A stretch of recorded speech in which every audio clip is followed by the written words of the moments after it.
Assalamualaikum warahmatullahi wabarakatuh. Seperti hari-hari sebelumnya, Abu Nawas diperintahkan Baginda untuk menghadapnya di istana kerajaan. Namun kali ini dengan suasana yang berbeda, Abu Nawas dipanggil pada malam hari yang sangat dingin. Di tengah obrolan yang sedang asik-asiknya, tiba-tiba Baginda bertanya, "Wahai Abu Nawas, apakah engkau mau telanjang bulat di atas atap malam ini?"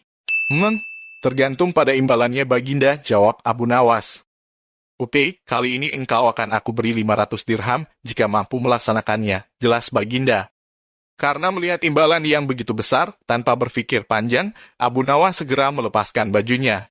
Sesudah bajunya dilepas, selanjutnya Abu Nawas naik menuju atas atap dan duduk seperti yang diperintahkan Baginda. Tentu saja Abu Nawas merasakan rasa dingin yang sangat menusuk kulit. Hingga malam menjelang subuh, Abu Nawas baru turun ke bawah. "Mohon ampun Baginda, mana uang yang Baginda janjikan kepadaku?" tanya Abu Nawas. "Oh itu, sabar dulu wahai Abu Nawas, jadi semalaman apa yang telah engkau lihat?" tanya Raja. "Hamba tidak melihat apa-apa tuanku yang mulia, hanya seberkas cahaya yang terlihat dari kejauhan," jawab Abu Nawas. "Wah, kalau begitu engkau tidak berhak untuk mendapatkan imbalan karena engkau telah dihangati oleh cahaya itu," jelas Baginda. "Wah, bagaimana bisa seperti itu Baginda? Karena kedinginan, hamba semalam hampir saja mati," protes Abu Nawas. Namun Baginda tidak ingin mendengar protes dari Abu Nawas. Lebih dari itu, Baginda justru menyuruh Abu Nawas untuk segera pulang ke rumahnya. Karena tidak mau dianggap melawan titah sang raja. Akhirnya Abu Nawas pulang dengan rasa dingin dan sedikit kecewa karena gagal membawa 500 dirham tadi. Akan tetapi di tengah perjalanan, Abu Nawas berkata dalam hati, "Ada-ada saja. Bagaimana mungkin Baginda ingkar janji? Kalau begitu, aku harus mendapatkan yang semestinya jadi milikku." Selang beberapa hari kemudian, Abu Nawas mengundang Baginda Harun untuk jamuan makan bersama di rumahnya. Baginda pun menerima undangan tersebut. Keesokan paginya, Abu Nawas sudah tiba di istana dengan tujuan ingin menjemput Baginda bersama dengan rombongan kerajaan.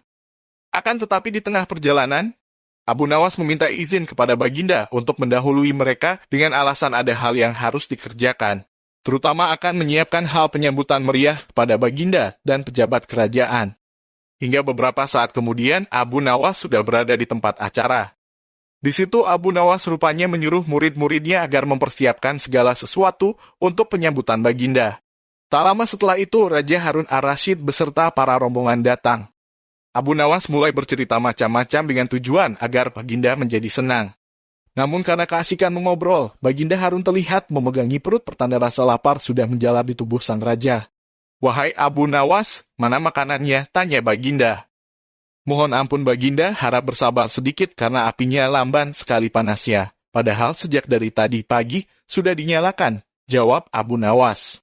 "Api jenis apa itu kok lamban sekali panasnya? Coba antar aku ke dapur," tanya Baginda. Setibanya di dapur, Baginda merasa sangat heran karena ada api namun tidak terlihat makanan yang sedang dimasak. "Wahai Abu Nawas, mana makanannya?" tanya Baginda kembali. "Itu Baginda yang mulia ada di atas dahan pohon," jawab Abu Nawas sambil menunjuk pohon tersebut. "Wah, pantas saja. Bagaimana mungkin bisa matang kalau yang dimasak di atas sana sedangkan apinya ada di bawah? Itu terlalu jauh jaraknya," kata Baginda merasa heran. "Sama saja Baginda dengan kasusku beberapa hari lalu, bagaimana tubuhku ini dihangatkan oleh cahaya yang berada di kejauhan," jelas Abu Nawas. Mendengar penjelasan Abu Nawas membuat Baginda Harun ar-Rasyid tertawa lebar. Baginda kemudian menyuruh pengawalnya untuk memberikan 2 kali lipat dari hadiah yang pernah dijanjikan Baginda, yaitu 1000 dirham.